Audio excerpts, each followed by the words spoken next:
क्या आप जानते हैं कि जिस ब्रह्मांड को हम अनंत समझते हैं उसका भी एक निश्चित अंत होता है। और सबसे चौंकाने वाली बात यह है कि सृष्टि के रचयिता ब्रह्मा जी भी हमेशा के लिए नहीं हैं। उनकी आयु 100 दिव्य वर्षों की होती है और जब यह समय पूरा होता है तब आता है भयानक महाप्रलय। उस क्षण पूरा ब्रह्मांड, 14 लोक, ग्रह, नक्षत्र, यहाँ तक कि समय भी, सब कुछ समाप्त हो जाता है। सोचिए, जहाँ आज जीवन है वहाँ सिर्फ अंधकार और शून्य रह जाता है। कितना भयावह होगा वो दृश्य। लेकिन कहानी यही खत्म नहीं होती, क्योंकि हिंदू धर्म के अनुसार अंत ही एक नई शुरुआत का संकेत होता है। जब सब कुछ समाप्त हो जाता है तब पूरी सृष्टि विष्णु जी में विलीन हो जाती है और फिर उनकी इच्छा से एक नई सृष्टि की रचना शुरू होती है। इस वीडियो में हम जानेंगे ब्रह्मा जी की पूरी आयु का रहस्य, उनके अंत के बाद क्या होता है और उस अनदेखे चक्र के बारे में जिसमें सृष्टि बार बार बनती और मिटती रहती है। ये ज्ञान न सिर्फ आपको हैरान करेगा बल्कि आपके सोचने का नजरिया भी बदल देगा। हिंदू धर्म ग्रंथों के अनुसार सृष्टि के रचयिता ब्रह्मा जी की कुल आयु 100 दिव्य वर्ष, जिसे महाकल्प कहा जाता है, मानी जाती है। ब्रह्मा जी का एक दिन अर्थात कल्प ही 4.32 अरब वर्ष का होता है और उतनी ही लंबी उनकी एक रात होती है। इस प्रकार 360 दिन और 360 रातें मिलकर उनका एक वर्ष बनता है और ऐसे 100 वर्षों में उनकी कुल आयु लगभग 311 ट्रिलियन मानव वर्ष हो जाती है। यह समय इतना विशाल है कि इसकी तुलना में वैज्ञानिकों द्वारा बताई गई ब्रह्मांड की आयु भी बहुत छोटी लगती है। इसलिए ब्रह्मा जी का जीवन काल केवल एक संख्या नहीं बल्कि सृष्टि के निर्माण, पालन और विनाश के पूरे चक्र का प्रतीक माना जाता है, जिसे समझ पाना मानव सोच से कहीं अधिक कठिन और रहस्यमयी है। हिंदू धर्म ग्रंथों के अनुसार ब्रह्मा जी का एक दिन, जिसे कल्प कहा जाता है, लगभग 4.32 अरब मानव वर्ष के बराबर होता है। यह वही समय होता है जब सृष्टि पूरी तरह सक्रिय रहती है। इस एक दिन के दौरान ब्रह्मा जी सृष्टि की रचना करते हैं। ग्रह, तारे, आकाश गंगाएं और सभी 14 लोक अस्तित्व में आते हैं। इसी काल में सभी जीव जंतु, मनुष्य और अन्य प्राणी जन्म लेते हैं और जीवन का चक्र चलता रहता है। इसलिए इस अवधि को सृष्टि का सक्रिय काल कहा जाता है, क्योंकि इसी समय में जीवन, गतिविधियां और ब्रह्मांड की पूरी व्यवस्था चलती रहती है। हिंदू धर्म ग्रंथों के अनुसार ब्रह्मा जी की एक रात भी उनके दिन के बराबर होती है, यानी लगभग 4.32 अरब वर्ष।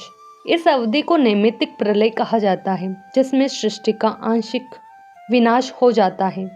इस समय सभी जीव जंतु और प्राणी अपनी भौतिक अवस्था को छोड़कर सूक्ष्म रूप में चले जाते हैं, यानी उनका अस्तित्व समाप्त नहीं होता बल्कि वे सुप्त अवस्था में बने रहते हैं।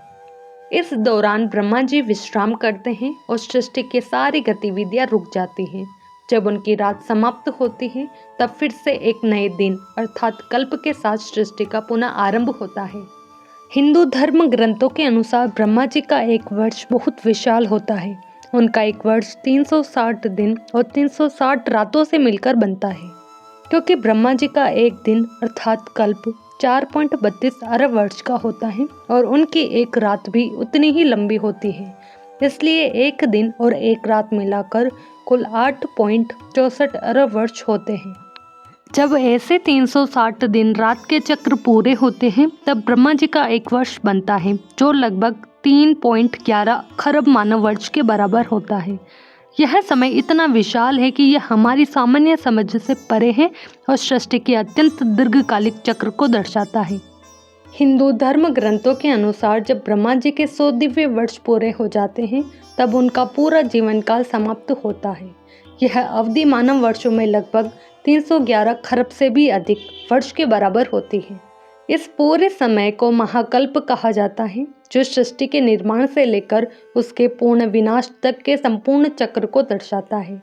यह समय इतना विशाल और रहस्यमयी है कि इसे समझ पाना मानव बुद्धि के लिए अत्यंत कठिन माना जाता है और यही कारण है कि इसे ब्रह्मांड के संपूर्ण जीवन काल का प्रतीक भी माना जाता है।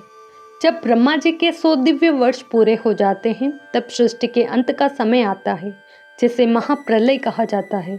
यह साधारण प्रलय नहीं बल्कि सबसे बड़ा और अंतिम विनाश होता है।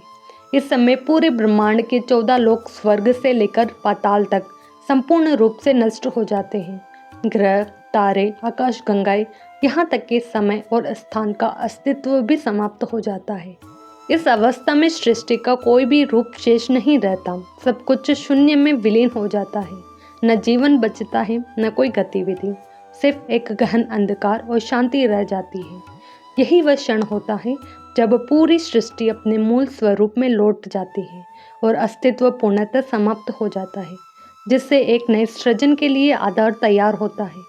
महाप्रलय के समय पूरी सृष्टि अंततः विष्णु जी में विलीन हो जाती है।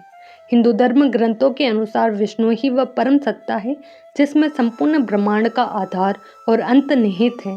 जब सृष्टि का पूर्ण विनाश होता है तब सभी लोग, जीव, तत्व और यहाँ तक कि समय भी जाकर विष्णु में समा जाते हैं।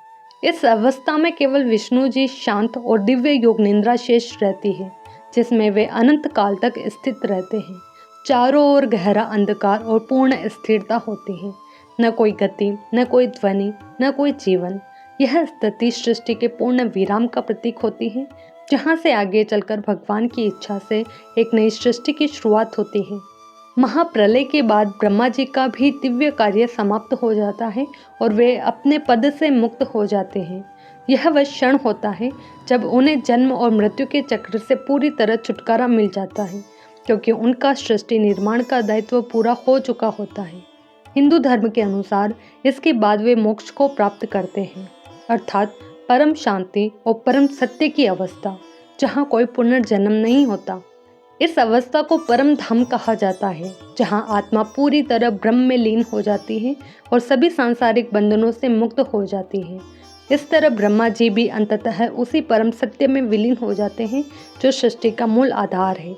महाप्रलय के बाद जब विष्णु जी पुनः सृष्टि की इच्छा करते हैं, तब एक नई आत्मा को ब्रह्मा का पद सौंपा जाता है। यह नया ब्रह्मा सृष्टि के निर्माण का कार्य संभालता है और फिर से ब्रह्मांड, लोक, ग्रह, नक्षत्र और जीवों की रचना शुरू होती है। इस प्रकार सृष्टि कभी स्थायी रूप से समाप्त नहीं होती, बल्कि यह एक निरंतर चलने वाला चक्र है, निर्माण, पालन और विनाश का। एक ब्रह्मा का जीवन समाप्त होता है तो दूसरे ब्रह्मा के साथ नई सृष्टि आरंभ हो जाता है। यही कारण है कि कहा जाता है कि सृष्टि का यह चक्र अनंत काल से चलता आ रहा है और आगे भी चलता रहेगा। महाप्रलय के समय सृष्टि की अवस्था पूरी तरह बदल जाती है। इस काल में न कोई ग्रह, नक्षत्र शेष रहता है, न कोई जीव जंतु और न ही किसी प्रकार का भौतिक अस्तित्व दिखाई देता है। यहाँ तक कि समय का भी कोई अनुभव नहीं होता, मानो सब कुछ रुक गया हो। यह स्थिति इतनी गहरी और रहस्यमयी होती है कि इसे शब्दों में पूरी तरह व्यक्त करना कठिन है। इस अवस्था में केवल गहरा अंधकार और पूर्ण शांति होती है, जहाँ संपूर्ण सृष्टि विष्णु जी की अनंत और शांत सत्ता में विलीन रहती है।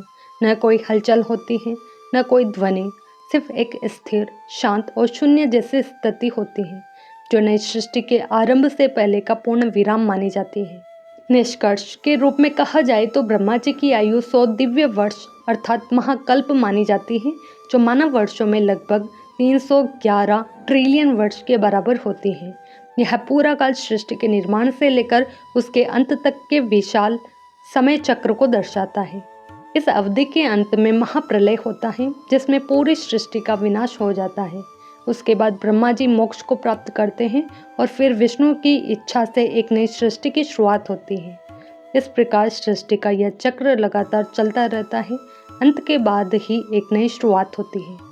तो अब आप समझ चुके हैं कि सृष्टि का यह खेल कितना विशाल और रहस्यमयी है, जब ब्रह्मा जी की पूरी आयु भी अंततः समाप्त हो जाती है और फिर आता है भयानक महाप्रलय।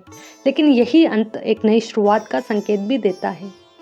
अगर आपको यह अद्भुत ज्ञान पसंद आया हो तो वीडियो को लाइक करें, शेयर करें और हमारे चैनल को सब्सक्राइब करना न भूलें, क्योंकि यहाँ हम ऐसे ही ब्रह्मांड के गहरे रहस्यों को आसान भाषा में समझते हैं।